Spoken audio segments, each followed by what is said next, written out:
Here we are again. It's a beautiful hot day outside. Been through a few different terrains, muddy and dry, and here to give you a point of view. Broken in the new 2021 CRF450r. And here's my breakdown. I went through the map settings. I went through the torque settings. What I learned from the map settings is that smooth is good when you're starting off to get comfortable and used to the bike and the handling.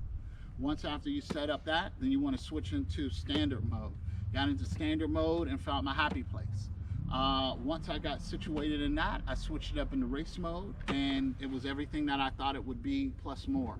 The bike seemed to transform from a cool chill bike to a monster, and at that time I felt like I was able to handle a monster and did that.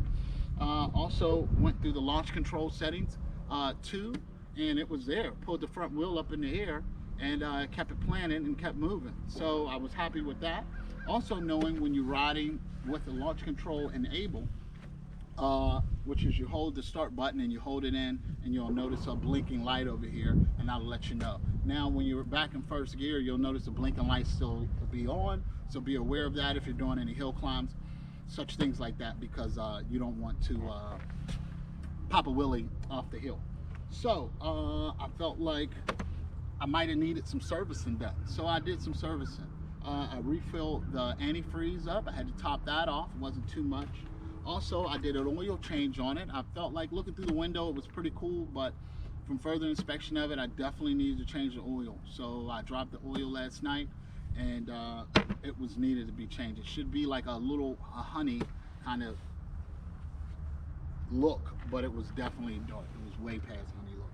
Also, the oil filter is the same oil filter for the 2006, which I have at home, so I just had a couple of those laying around.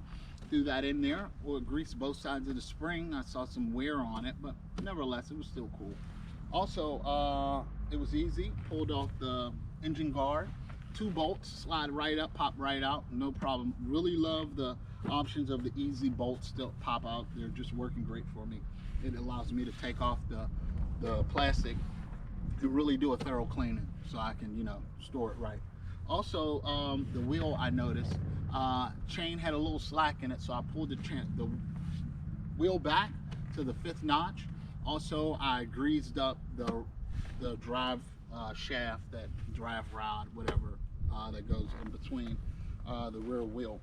Also, I topped off the reservoir.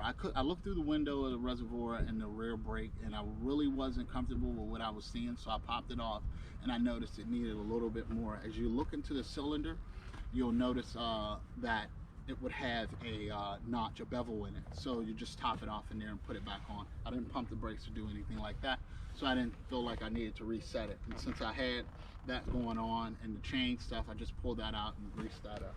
So one of the riding characteristics and features I felt like I got really comfortable with that other bikes I've ridden didn't have. Also, I checked the reservoir in the clutch, which was good. They say do that, but I wasn't really sure. I just wanted to go over it properly. It does not like to not be in the power. Okay, so when you're going down hills or up hills or whatever, you want to watch and feather this front brake and not really cut the gas off in the back. Keep the back wheel spinning and it'll stay upright for you. It's like a gyro pretty much. Keep that gyro going, and you can do a lot with it. Front brake, just a little bit of tapping on it. Once you get comfortable and not dive it down, you'll find your center, and it'll be really great for you. Didn't need to do any much adjusting. Hand grips, everything's great. No complaints at all. Yeah, here we are. So, great experience. Stay tuned. Don't forget to subscribe.